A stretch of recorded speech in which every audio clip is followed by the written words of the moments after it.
Okay, God says in Deuteronomy 18:10, there shall not be found among you anyone who makes his son or daughter pass through the fire, or one who practices witchcraft, or a soothsayer, or one who interprets omens, or a sorcerer, or one who conjures spells, or a medium, or a spiritist, or one who calls up the dead.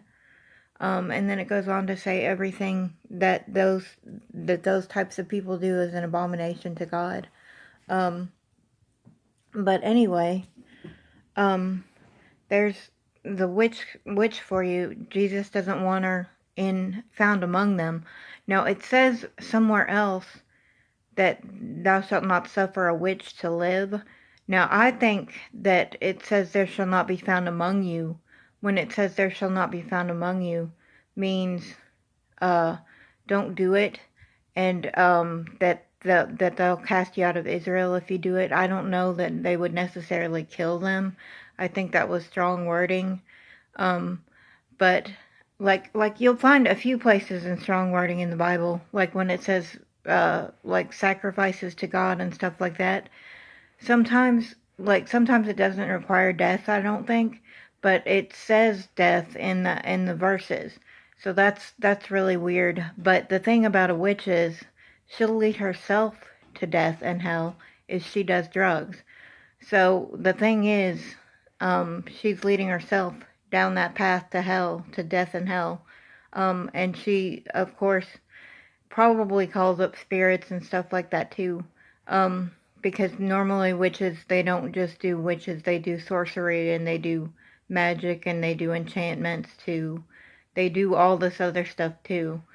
But, and they probably try to contact the dead. But because that's what they they specialize in, they know all about what God doesn't want you to do, and they do it, because they are really powerful people, and they are the people that have gone insane that think that they're actually God. But anyway, that's something on witchcraft. I looked up Gehenna, and I think I may have to look up the Valley of Hinnom, because in my Strong's Concordance, the Gehenna doesn't actually show up. So I'll have to look up the Valley of Hinnom on that one. It's where Tophet is. So it is definitely a place of burning hell. But I don't know on Gehenna too, if they're going to burn them alive or if they're actually going to turn to ashes and die, or if they're actually, gonna, with their mark on their head or whatever, be burned while they're still alive. That's gross to think about. I hope that God does this in a more gentle way, because some of this is absolutely disgusting.